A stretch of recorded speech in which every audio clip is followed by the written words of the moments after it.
इंकलाब। और वो नारा जिससे ये पिछले 10 साल से खौफ खाते हैं कि अगर देश के दिल में ये नारा बैठ गया है, हाँ, भ्रष्टाचार का एक ही काल, भ्रष्टाचार का एक ही काल। ये ईडी और सीबीआई का ताना बाना इसलिए नहीं बुना गया कि कोई बेईमानी हो गई है। ये ईडी और सीबीआई का ताना बाना इसलिए बुना गया है कि कश्मीर से कन्याकुमारी तक किसी चाय के ढाबे पे भी रुके हुए 10 लोगों से बात करोगे कि केजरीवाल कौन है जानते हो, बोले यार वो दिल्ली में काम बड़ा शानदार कर रहा है, और काम तो कर ही रहा है, ईमानदारी से कर रहा है। केजरीवाल जी का नाम आज ईमानदारी का प्रतीक बन गया पूरे देश में। और भारतीय जनता पार्टी इतनी अपने आप को कहते हैं दुनिया की सबसे बड़ी पार्टी होने के बावजूद एक राज्य में एक उदाहरण नहीं पेश कर पाई कि उस राज्य में काम ईमानदारी से हो रहा है और काम हो रहा है। उस छवि को बिगाड़ने के लिए ये सारा षड्यंत्र, सारे कुचक्र रचे जा रहे हैं, उस अरविंद केजरीवाल जी की ईमानदारी की छवि को बिगाड़ने के लिए। लेकिन जनता जानती है, जनता के दिल के दरवाजे खुले हुए हैं। आप जेल के दरवाजे बंद कर सकते हो, लेकिन जनता के दिल के दरवाजे बंद नहीं कर सकते। जनता के दिलों में आज भी वही नारा गूंज रहा है पिछले 10 साल से। बताइए क्या? भ्रष्टाचार का एक ही काल, भ्रष्टाचार का एक ही काल। और जिनका जिक्र अभी संजय भाई ने किया कि इधर उधर जितने भ्रष्टाचारी थे सबको इकट्ठा करके भारतीय जनता पार्टी बना ली और भारतीय जनता पार्टी बड़ी पार्टी कर ली, उनको भी कहना चाहता हूं कि आपका काल अभी जेल में है, लेकिन ज्यादा दिन तक जेल में नहीं रख पाओगे, आपका काल बाहर आएगा। 17 महीने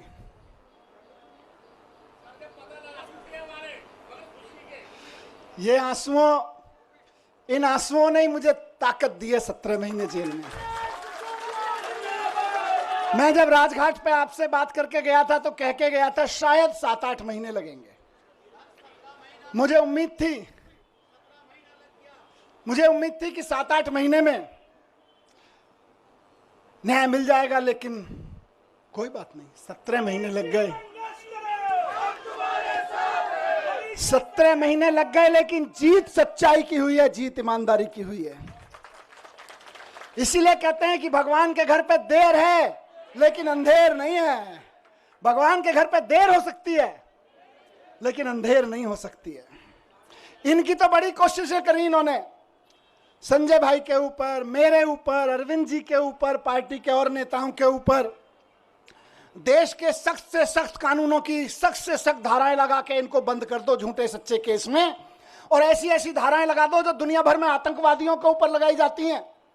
ऐसी ऐसी कानूनों की धाराएं लगा दो जो दुनिया में ड्रग माफिया के ऊपर लगाई जाती हैं। ऐसी ऐसी धाराएं लगा के इन्होंने सोचा इनको जेल में बंद कर दो, तो जैसे आतंकवादी को जेल में डाल देते हैं तो सड़ता रहता है, जैसे ड्रग माफिया को जेल में डालते हैं तो दुनिया में सड़ता रहता है। इन्हें लगा अरविंद केजरीवाल, मनीष सिसोदिया और संजय सिंह को भी जेल में डालेंगे तो सड़ जाएंगे। लेकिन आपके आंसुओं की कीमत है ये, आपके आंसुओं की ताकत है ये कि जेल के ताले भी पिघल जाते हैं।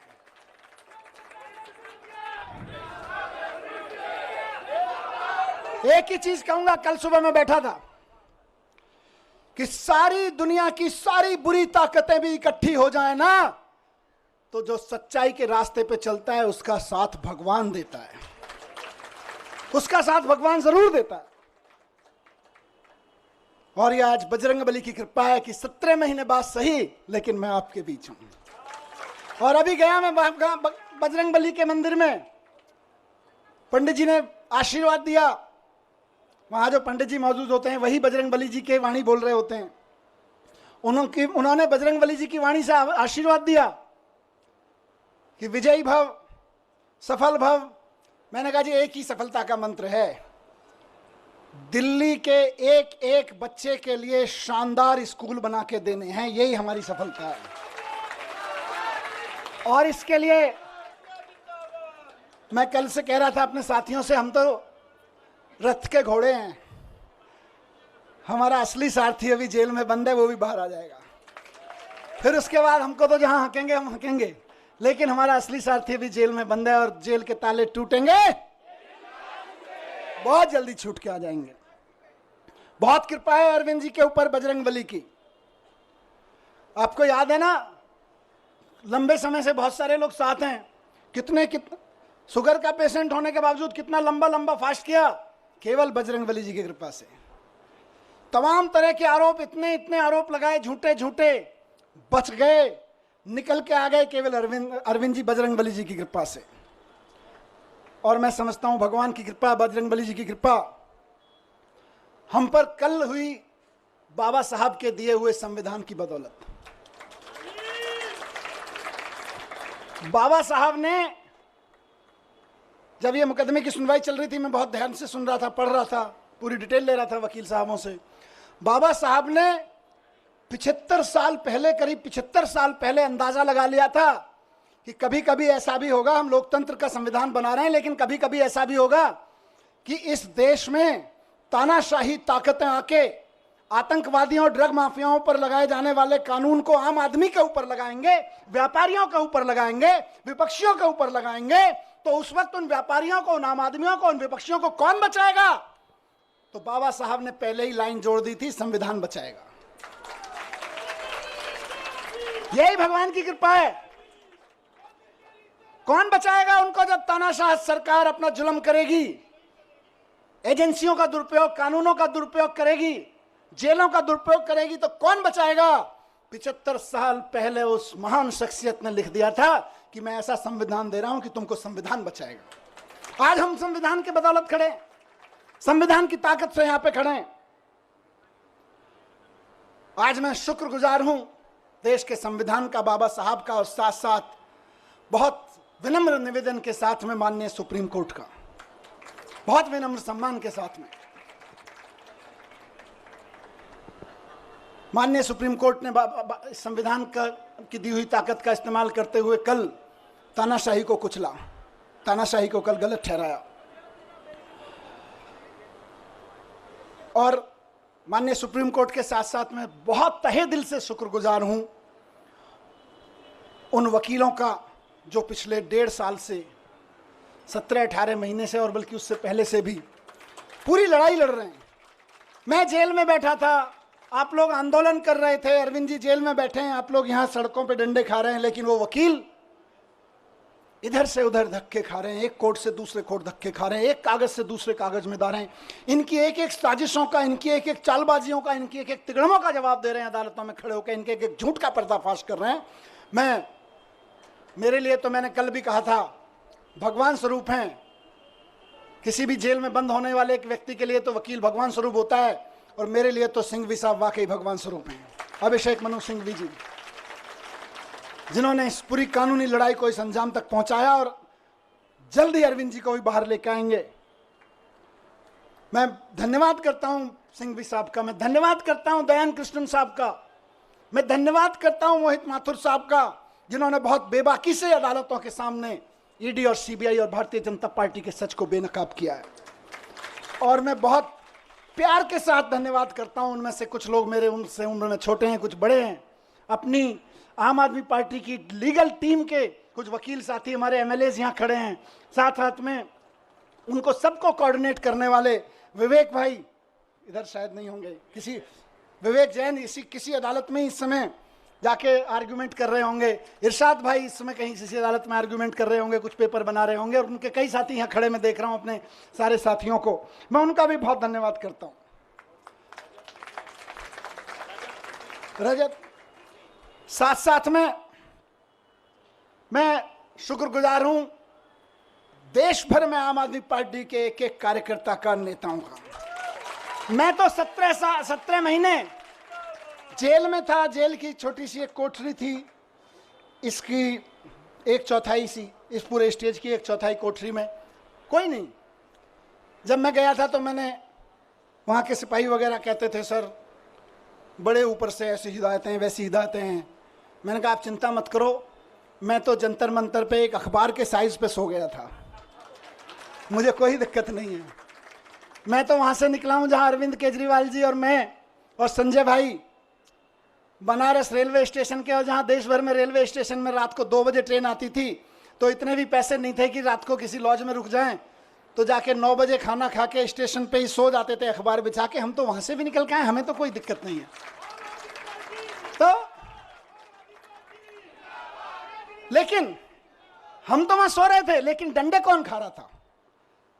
जब मैं कोर्ट आता था तो मैं देखता था बैरिकेड लगे हुए और उसके दूसरी तरफ से नारे लग रहे हैं। अखबारों में देखता था, टीवी में देखता था, आप में से बहुत सारे चेहरे यहां खड़े हैं, मैं देखता था ये मेरी बहन को लाठी लगी, ये मेरी बहन को एक पुलिस वाले ने धक्का दिया, ये मेरे एक भाई को पकड़ के खींचा। दर्द होता था और वहीं से ईश्वर से दुआ करता था, इनको सबको सलामत रखना, इनकी मदद करना, इनको ताकत देना।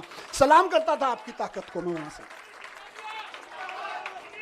एक एक कार्यकर्ता को सलाम करता हूं मैं, और सिर्फ डंडे खाने के लिए नहीं, क्योंकि भारतीय जनता पार्टी की जो एक्सपर्टीज अभी संजय भाई ने बताई, उनमें एक शामिल है कि दूसरी पार्टी के कार्यकर्ताओं को और नेताओं को तोड़ने के, दबा के, धमका के, सामदान दंड भेद करके, जेल में भेजने की धमकी देके, जेल में भेज के, उनके हमले करवा के, उनको धमकी करवा के एकमात्र एक्सपर्टीज किसी पार्टी ने पाई है तो वो भारतीय जनता पार्टी है। लेकिन उसके बावजूद आप टिके रहे, एक एक आदमी टिका रहा, एक एक आदमी झुका नहीं, टूटा नहीं। एक एमएलए कैसे सारे खड़े हैं, मैं जानता हूं किस किस के ऊपर क्या क्या दबाव नहीं था और क्या क्या नहीं होगा और क्या क्या धमकियां नहीं आ रही थी, लेकिन उसके बावजूद बेबाकी से खड़े रहे, सीना तान के खड़े रहे। उस सीने, तने हुए सीने को मैं सलाम करता हूं आप लोगों को, आप डटे रहे। और आज देखिए मजे की बात, अब तो दुश्मन भी इस बात को मानने लगा है कि यार इन आम आदमी पार्टी वालों में कुछ तो मिट्टी है, जो 17 महीने 6 महीने जेल में रह जाते हैं इनके नेता, उसके बावजूद ना झुकते हैं ना टूटते हैं। किसी मिट्टी के तो बने हैं, ये उस मिट्टी के बने हैं। मैं बताता हूं, ये उस मिट्टी के बने हैं भारतीय जनता पार्टी वालों, जिस मिट्टी पर भगत सिंह का पसीना की बूंदें गिरी हुई हैं, जिस मिट्टी पे गांधी ने गोली खाई थी, जिस मिट्टी पे भगत सिंह के पसीने की बूंदें गिरी हुई हैं, जिस मिट्टी पे खड़े होके बाबा साहब ने तुम्हारी जैसी लोगों की ताकतों के, उस वक्त की ताकतों के जुल्म झेले थे, उस मिट्टी से ये बने हुए हैं। इनको तुम्हारी तोता मैना क्या तोड़ पाएंगे, ये तुम्हारे सीबीआई और ईडी क्या तोड़ पाएंगे, इनको नहीं टूटे लोग। और मैं जेल में बैठा बैठा दुआएं करता रहा और सलाम करता रहा अपने एक एक साथी को कि यह है अरविंद केजरीवाल की मुट्ठी, यह है अरविंद केजरीवाल की फैमिली, यह है अरविंद केजरीवाल का कुनबा, जिसकी एक उंगली को भी हिम्मत से हिला नहीं पा रहे हो तुम लोग। वाह, फक्र था मुझे सब पे। आपने कहा ना कि आप आंसू बहाते थे बाहर, मैं कहता हूं मैं फक्र से सीना चौड़ा करके उस जेल की कोठरी में बैठा होता था अपने एक एक भाई पे के ऊपर, एक एक बहन के ऊपर। यह मेरी ताकत थी। जेल के अंधेरे, मैं कहूंगा कि जेल के अंधेरे में यह ताकत तो होती है कि वो तोड़ तो सकती है, लेकिन जिसके बाहर इतना प्यार, इतनी ताकत, इतना सम्मान।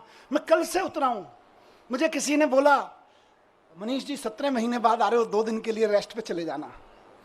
मैंने कहा यार, जेल के बाहर कदम रखने के बाद पहला हाथ जिस कार्यकर्ता ने पकड़ा था और रात को घर तक जो दूर खड़ा था केवल देख के गया है, वो उम्मीद लगा रहा है कि मेरा मनीष सिसोदिया, मेरा भाई बाहर आ गया है। और मैं कहूं नहीं, मैं तो छुट्टी जा रहा हूं यार, नहीं, खून पसीना बहाने के लिए बाहर आया हूं, छुट्टियां मनाने के लिए नहीं। एक एक दिन जो संजय भाई ने नारा दिया है कि इनकी जमानत जब्त कराएंगे, आज से और अभी से लग रहे हैं। और बीजेपी वालों ढूंढते रह जाओगे कहां गई वोटें, कहां गई वोटें। आज से लगना है सबको। जो सुन रहे हैं सोशल मीडिया और मीडिया के माध्यम से, एक एक कार्यकर्ता साथी को कहना चाहता हूं, दिल्ली के एक एक नागरिक को, हरियाणा के एक एक नागरिक को, देश के एक एक नागरिक को कहना चाहता हूं कि इस तानाशाही के खिलाफ तो एक एक आदमी को वोट करना पड़ेगा। सवाल हमारा नहीं है। तानाशाही के खिलाफ ये जो लड़ाई है सिर्फ आम आदमी पार्टी के कार्यकर्ताओं की नहीं है, सिर्फ विपक्ष के पार्टी कार्यकर्ताओं की नहीं है, ये देश के एक एक आम आदमी की है।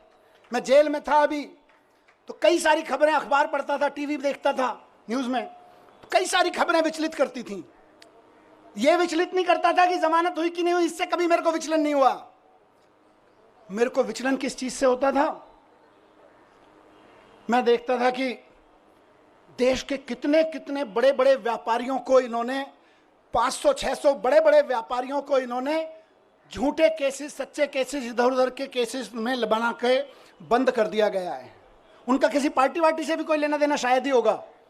लेकिन आप सोचो कि एक व्यापारी अगर कोई मेहनत से काम कर रहा है और उसके ऊपर क्योंकि उसने चंदा नहीं दिया या उसने आपकी किसी पार्टी के नेता से कोई पंगा ले लिया, आपने उसको उठा के जेल में डाल दिया, ईडी के केस लगा के, जो केस आतंकवादियों पर, ड्रग माफियाओं पर लगाए जाते हैं, वैसे वैसे खतरनाक केस लगा के एक व्यापारी अगर जेल में डाल दिया जाता है, उसके पीछे हजारों परिवारों को रोजगार मिल रहा होता है, वो भूखे मरने लगते हैं, उनकी बद्दुआ लगेगी। इनको ये तानाशाही नहीं है तो क्या है? बात सिर्फ विपक्षी पार्टियों के नेताओं की नहीं है, बात आम आदमी पार्टी के नेताओं की नहीं है। बड़े बड़े व्यापारियों को उठा उठा के जेल में डाले दे रहे हैं, और एक किसी कंपनी का चेयरमैन जेल में चला जाता है, किसी का मालिक जेल में चला जाता है, हजारों हजार लड़के लड़कियां जो वहां नौकरी कर रहे होते हैं, उनके घर में टेंशन हो जाती है, क्या करेंगे, कल को कहां से खाएंगे? आपको समझ में नहीं आता, ये नौकरियां खा रहे हो आप लोग अपने चंदे के धंधे पर। ये तानाशाही नहीं है तो और क्या है? कोई गलत करे तो सजा दो, लेकिन चंदे के धंधे में ईडी का नोटिस भिजवाओ, अपनी एजेंसियों के कानूनी कागज भिजवाओ और उसके बाद उसको अंदर कर दो, ये धंधा तो तानाशाही ही कहा जाएगा भाई। ये भ्रष्टाचार के खिलाफ लड़ाई नहीं है, ये तो तानाशाही है। मुझे बताओ कि 10 साल, अभी थोड़े दिन पहले बहन आतिशी लड़ रही थी उसके लिए, 10,000 शिक्षकों को इन्होंने दिल्ली सरकार के स्कूलों के एक रात में, रात को 2 बजे ऑर्डर पास कराया, ट्रांसफर कर दिया एक रात में। अब किसी का बच्चा आज पढ़ता है स्कूल में 11वीं क्लास में, वो तैयारी करा रहे हैं गुरुजी, टीचर पूरी मेहनत से कि यार इसमें तो आईआईटी में जाने का पोटेंशियल है, कल को टीचर का ऑर्डर मिल रहा है, नहीं नहीं हमने तो 10,000 टीचर्स को इधर से उधर कर दिया है क्योंकि हमें तो ट्रांसफर पोस्टिंग का शौक था, अब तुम भाड़ में जाओ। ये तानाशाही नहीं है तो और क्या है? बात 10,000 टीचर्स की नहीं है, उन लाखों बच्चों की है जिनको वो टीचर्स पढ़ा रहे थे। तुम अपनी अफसरी में, तुम अपनी तानाशाही में 10,000 टीचर्स को एक रात में इधर से उधर उठा के फेंक देते हो। ये तानाशाही नहीं है तो और क्या है? यही तानाशाही है जिसके खिलाफ हमको आवाज उठानी चाहिए।